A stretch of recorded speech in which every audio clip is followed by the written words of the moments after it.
Nuevamente te saludo por este medio, preciado joven de sexto semestre de preparatoria, para continuar con los temas de la materia de filosofía. En este caso va a ser un tema bastante acorde a nuestra filosofía, a nuestros pensamientos, un tema que quizás muchos de ustedes conozcan por la importancia también que ha tenido este tema a nivel mundial, especialmente en esta zona del occidente de Europa, aquí a las Américas.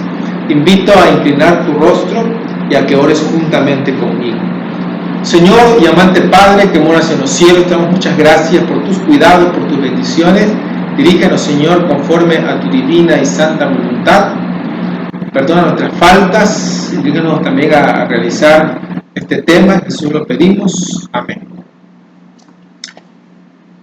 En filosofía no podíamos pasar por alto una situación, un movimiento que vino a transformar el pensamiento religioso para siempre. La Reforma Protestante de Martín Lutero. ¿Cómo vino a ser un parteaguas en el pensamiento eclesiástico religioso a nivel mundial? Y es que yo diría que Martín Lutero vino a ser esa gotita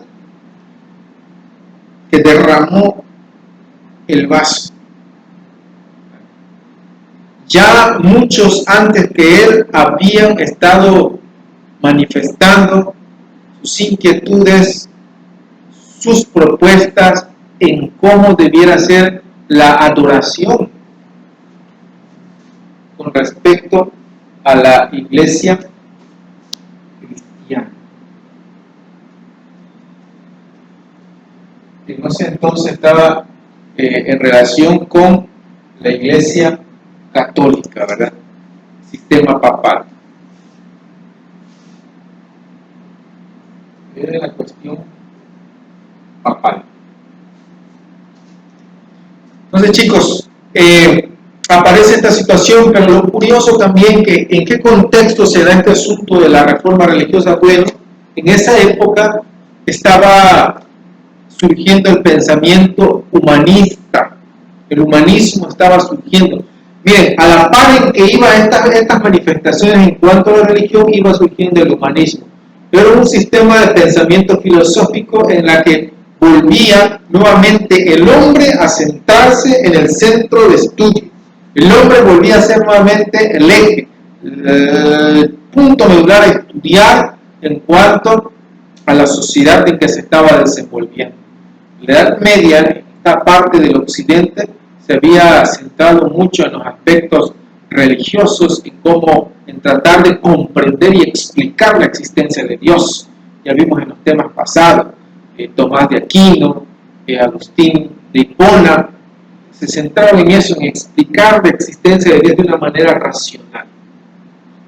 Sin embargo, el humanismo vuelve a retomar a los clásicos, se da el famoso renacimiento, que es el volver a nacer, porque vuelven a retomar las literaturas de los clásicos, de Platón, de Aristóteles, etcétera, etcétera, y empiezan nuevamente a ese tipo de lecturas y pensamientos con mayor influencia.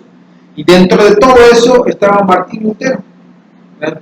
Una persona que había leído, había visto las situaciones que se estaban presentando en su entorno, y por ende pues él no podía coincidirlo y no podía callarlo.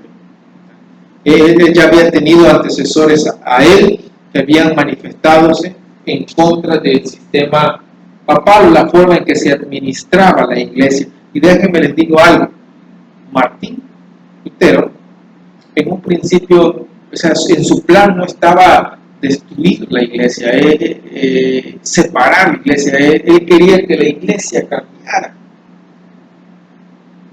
Ese era su ideal de él. Él en su mente no estaba dividir, en su mente estaba él transformar a la iglesia. pero la resistencia de la jerarquía se presentó fuerte al punto de que tuvieron que excomulgar. Antes de eso, conocemos la historia.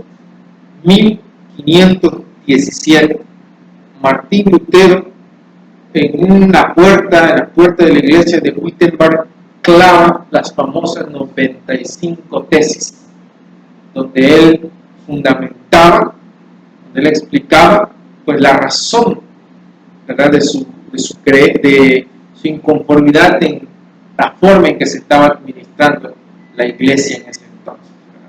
Conocemos la historia. La iglesia vendía todo, indultos, artefactos sagrados, pertenecientes que si a la familia santa, perteneciente a José, perteneciente a María, que si la gota de sangre de Jesús, que si, bueno, un montón de reliquias sagradas con el fin de obtener un recurso,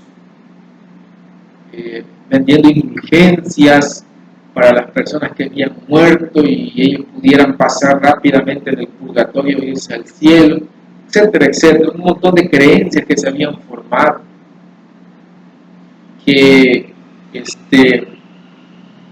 lo estaban alimentando de esa manera. ¿Cuál era el fin? Pues el fin era que estaba en construcción la que hoy conocemos como la Basílica de San Pedro, y todo el dinero se llevaba para hacer esa construcción y pues otras cuestiones allí que no nos vamos a meter ese detalle, pero el punto está de que esa era la forma en que se estaban realizando las cosas, y él, al revisar la Biblia, se daba cuenta que la Biblia no lo mencionaba así. Entonces una de sus tesis habla acerca de que la autoridad es sola de la Biblia y nadie podía decir otra situación más que la Biblia, y todo eso venía a contradecir el sistema establecido. Por eso les digo que vino a transformar el mundo, un antes y un después de Martín Lutero. Y es interesante, porque déjenme les digo esto. Este asunto acontece en 1517. América apenas se estaba descubriendo.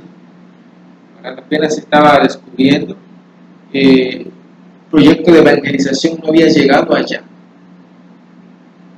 Dicen los que han estudiado esta cuestión que nunca estuvo en mente llevar a evangelizar allá a las gentes de estos lugares, a nosotros. Pero como vio que este movimiento estaba agarrando fuerza, pues lo que hicieron, bueno, si allá hay gentes, allá vamos a ir a evangelizar. Si perdemos aquí, vamos a ganar del otro lado. La estrategia. Dicen investigaciones que se han realizado de esa manera, que así fue, ¿verdad? Esta parte del evangelismo. Lo importante aquí, chicos, es de que nosotros nos demos cuenta que hubo un movimiento que transformó el pensamiento religioso de la época y que hasta hoy en día sigue imperando, ¿verdad? Hoy las personas que no pertenecen al sistema eclesiástico católico papal se les conoce como protestantes, hijos de la protesta de Martín Lutero. Esa es la concepción que se tiene. Fue una época, repito, un movimiento que transformó el pensamiento religioso totalmente. Hoy muchos de nosotros estamos convencidos de que la Biblia es la que habla y dice y menciona claramente cómo es la adoración a Dios, y que ningún hombre puede venir y cambiarlo y querer decir y querer interpretarlo a su manera. La Biblia solamente se interpreta, obviamente, con la ayuda del Espíritu Santo. Y hoy estamos convencidos que cualquiera de nosotros, con un corazón sincero, con un corazón arrepentido, puede ser objeto del Espíritu Santo y ayudar a entender la palabra de Dios. Y que no solamente son personas estudiadas, preparadas, como se mencionaba en ese entonces. Es lo que vino a decir Martín Lutero. Porque también les digo, él propuso también de que la Biblia sea para todos, que todos tuvieran acceso a la Biblia y que no nada más eran unos cuantos, que todos pudieran leer por sí solos la palabra de Dios. Por eso fue un movimiento que transformó el pensamiento religioso de su época y que hasta hoy en día sigue influyendo. Por eso nos va a tocar revisar. Ustedes van a buscar en el internet sus 95 tesis, van a elegir 5, las van a escribir por allí en el cuadrito que les coloqué y van ustedes luego a explicar qué les parece esa tesis, en qué consiste. Ahí viene la tesis y ustedes su punto de vista sobre esa tesis. ¿De acuerdo? ¿Están de acuerdo? Escribir. Y al final, como segunda evidencia, como segunda evidencia, van ustedes a hablar sobre el humanismo, ese pensamiento filosófico que colocaba al ser humano en el centro y se empezaba a preocupar más por las situaciones sociales en cuanto a la igualdad, la justicia y todos esos aspectos, y van a ver si hoy en día sigue influyendo el pensamiento humanista en nuestra sociedad, si sigue influyendo, mencionar de manera concreta un caso, un asunto, cómo influye, y si no, pues también explicar por qué dicen ustedes que ya no influye el humanismo en estas épocas. Que Dios te bendiga.